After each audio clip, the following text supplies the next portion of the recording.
En este vídeo hablaremos de las ecuaciones de Maxwell en forma diferencial, entendiendo el significado de los conceptos de divergencia y rotacional, aplicando después las ecuaciones en un ejercicio. ¡Empezamos!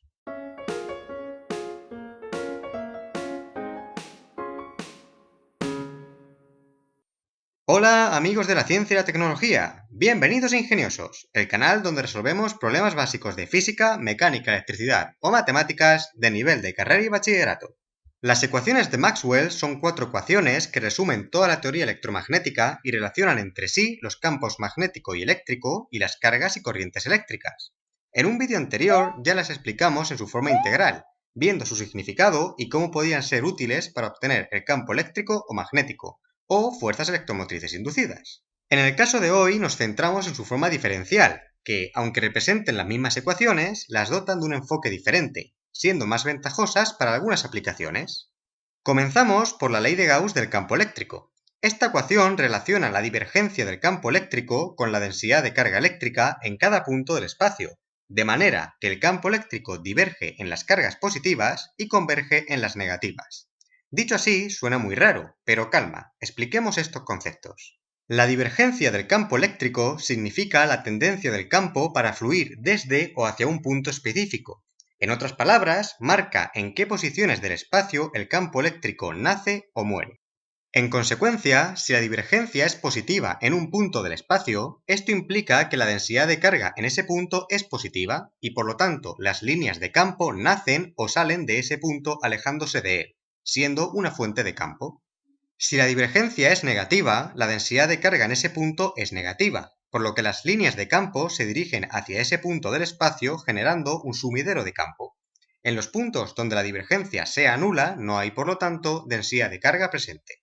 Resumiendo, la ley viene a decir que las líneas de campo eléctrico van desde las zonas de carga positiva a las zonas de carga negativa.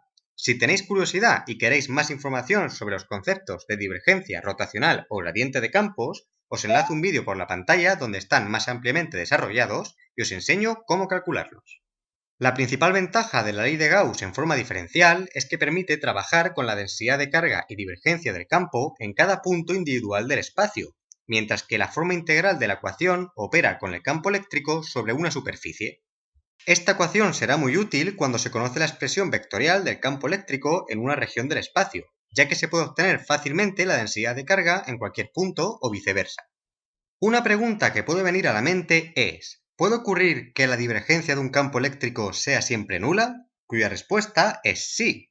Se podría pensar entonces que no hay zonas de densidad de carga positiva o negativa, y entonces no se genera campo eléctrico ninguno. Pero esa no es la explicación. Si la divergencia de un campo eléctrico es nula en cualquier punto del espacio, el campo no está generado por cargas eléctricas, sino por la variación de un campo magnético, generando un campo eléctrico que rota sobre sí mismo, cuyas líneas de campo son cerradas. Pero no adelantemos acontecimientos. Esto lo veremos con la tercera ley, la ley de Faraday.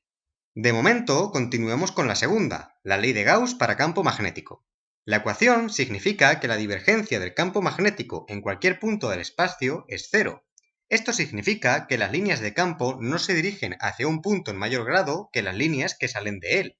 Es decir, al contrario que ocurre con el campo eléctrico, no existen fuentes o sumideros, ya que las líneas de campo magnético son siempre cerradas.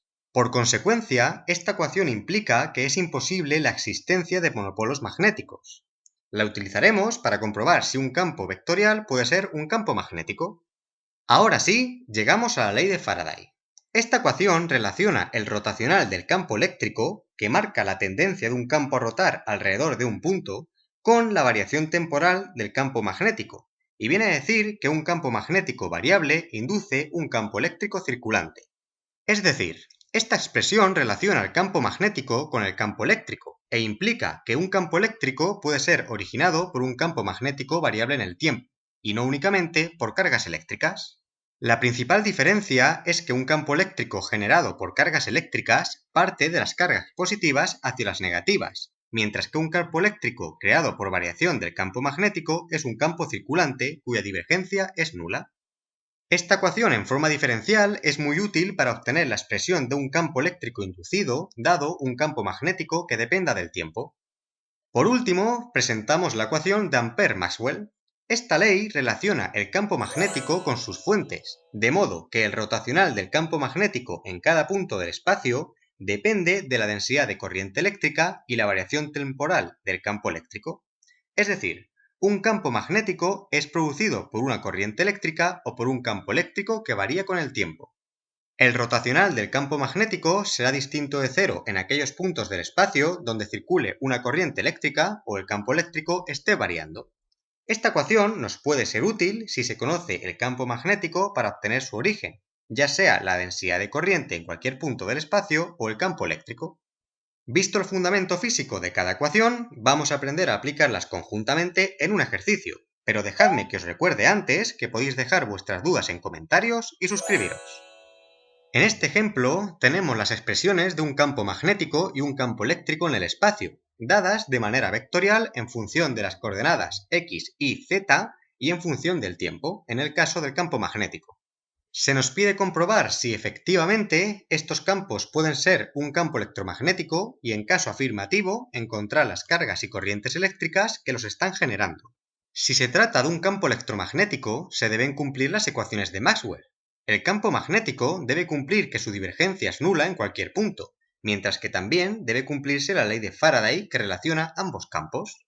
Comencemos utilizando la segunda ley para comprobar si verdaderamente puede ser un campo magnético, por lo que tenemos que obtener su divergencia.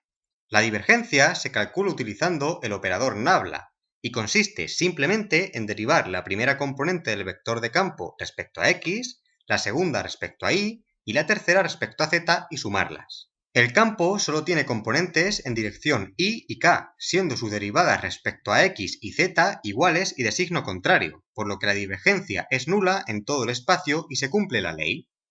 A continuación, comprobamos la relación entre ambos campos, obteniendo el rotacional del campo eléctrico.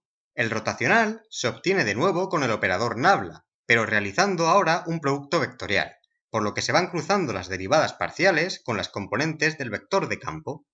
En este caso, la única derivada que no se anula es la derivada de menos 4y con respecto a y, dando un resultado de menos 4 en dirección y latina. Para completar la comprobación, derivamos el campo magnético respecto al tiempo con un signo menos, obteniendo también un valor de menos 4 en dirección y. Por lo tanto, como se cumplen ambas ecuaciones, se trata de un campo electromagnético y podemos obtener sus fuentes. Empecemos obteniendo la densidad de carga eléctrica, utilizando la ley de Gauss. Para ello, igual que antes con el campo magnético, obtenemos la divergencia del campo eléctrico, derivando la primera componente respecto a x y la tercera respecto a z. Pero como las componentes del campo son constantes, la divergencia es nula en todo el espacio, por lo que no hay densidad de carga. ¿Esto qué significa? Pues que el campo eléctrico ha sido inducido por el campo magnético y no generado por cargas eléctricas. Para acabar, obtenemos la densidad de corriente eléctrica con la cuarta ecuación. Como el campo eléctrico no varía con el tiempo, el campo magnético ha sido generado únicamente por corrientes eléctricas, que podemos obtener calculando el rotacional del campo magnético. Operando como antes el producto vectorial y derivando, obtenemos el siguiente vector. Despejando J, tenemos finalmente la expresión de la densidad de corriente eléctrica en cada punto del espacio, finalizando el ejercicio. Como resumen final, esta densidad de carga eléctrica ha generado un campo magnético, que a su vez ha inducido el campo eléctrico. Para terminar y como siempre, os dejo un ejercicio propuesto con su solución para que podáis practicar. Esto ha sido todo por hoy, muchas gracias por elegir el canal para seguir aprendiendo, podéis dejar cualquier pregunta en los comentarios en la dirección de correo si queréis que resuelva algún otro tipo de ejercicio y estáis invitados a suscribiros. Gracias y recordad, en el saber nunca cabe la saciedad. ¡Hasta otra!